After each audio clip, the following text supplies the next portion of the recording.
I'd love to know your thoughts on aging, because obviously this is something that I think people are discussing more and more. Yeah.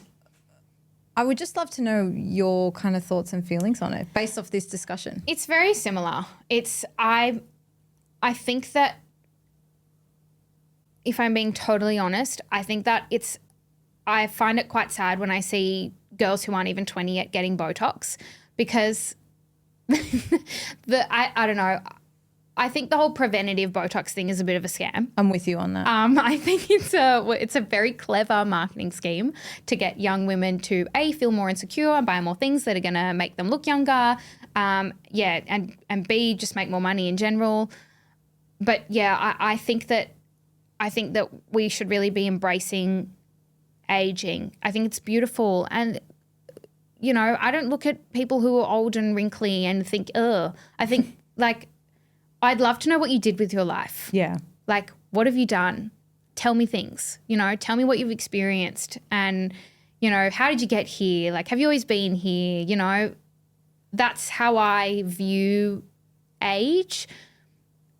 And it's very much the same as like your body changing in pregnancy. It's like you have had really the privilege to age. And I think that we, again, need to stop placing so much emphasis on something so silly like wrinkles, you know, because we're all going to get them, and aging is a part of life, and that's good. You know, it's not a bad thing. It's a great thing that you've been able to live so many days and months and weeks and years, you know, and get to a place where you look the way that you do when you've aged a little bit, you know? Yeah. I'm with you there. Like, I really think aging is a privilege, but I think we live in a time where it's become an insecurity that's being made into a business. It has. Right?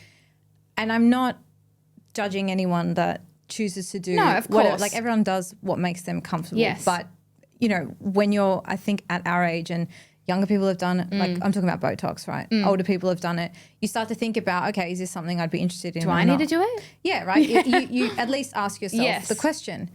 But I actually share a really similar view to you from the preventative point of view, because I've always had the thought, if I can just keep getting it and I'll never get it, then I can start whenever I want. Like, I could start when I'm 60 and it'll make them all go away. Yes. But another thing is that I think a lot of people don't realize, once you start, you can't stop.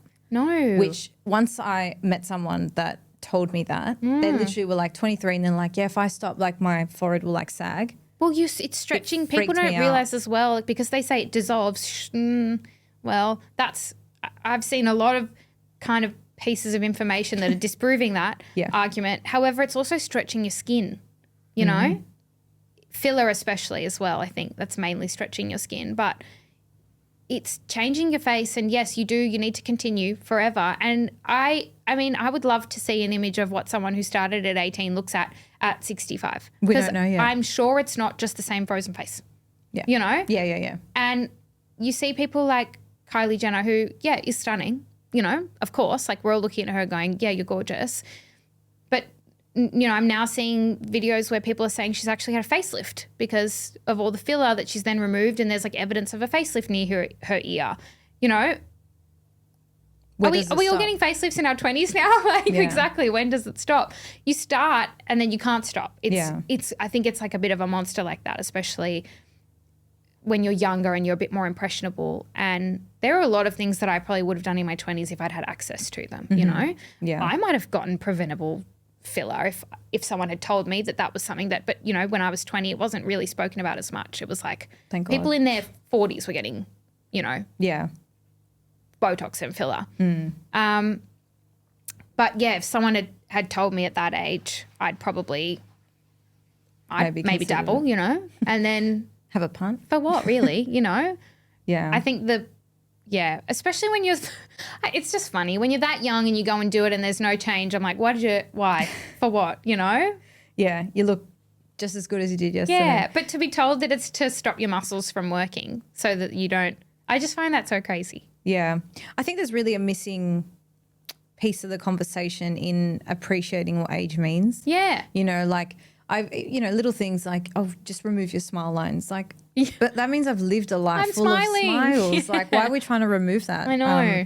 Do you think that there's like a missing conversation around self-acceptance behind this? Or do you think it's just really good, like, business propaganda. I think the conversation that we're having is steered by these companies that want people to go and buy their product, and the conversation's wrong. It's turned into, somehow we've spun insecurities into, oh, do whatever makes you feel good, you know? Oh yeah, you should, if getting Botox makes you feel good, go and do that. Like, it's your body, it's your choice. Why is that the conversation instead of feel confident in who you are? Like, why is that not the focus of the conversation, you know? Yeah. I especially find it really interesting when people go and make all these changes to their bodies and then they have children who obviously have their original genetics. I think about this too. How are you going to explain to your kids that they're beautiful in their skin if it's evident that you didn't feel beautiful in yours? How are you going to, or are you just going to be blank with them and say, sorry, I think your nose is cooked? You know, like, sorry, mummy didn't want wrinkles at 20. So, like, how are you going to make your kids feel confident if they can't look at you and see like? It's really important. Yeah. And I think the conversation is wrong. It's not, yay, do whatever you want, woo. It should be, well, do you need to do that? Why are you doing that? You know, what's the reason? Is it something deeper that you could explore? Is there something else you could do to make yourself feel better? You know, I wanted a nose job at one point because people told me I had a big nose. And I'm really glad that I didn't have, you know, a mother who could A, afford it, and B, say, yeah, go get your nose done. Because I would look back and go, oh, my nose was really nice, you know, and it suited my face and it made me who I am, you know. So I think the conversation needs to flip. And like we said earlier, I'm not judging anyone who's done that stuff. I just think that a lot of people make those choices and actually regret them. I know a lot of people who've gone back and gone, I wish I didn't do that. I regret putting that filler in. I regret using that Botox. I regret getting my boobs done. Like, so we need to be more honest about that, you know, like, why are people regretting it? Is it perhaps because the fix was never actually the appearance and it's something else? Yeah. It comes down to that, like, what's external, what's internal, right? So if you're dealing with an internal issue where it's coming down to your confidence, your self-acceptance, you loving who you are, the physical aspect, it's kind of like online shopping, right? I used to like always online shop. It make me feel great. And then the next day I'd be like, oh, I need to buy something else. They call it like... it's an addiction. Yeah, they call it the hedonic treadmill, right? Like, you I'm always probably still there if I'm being honest. Well, you've been very honest.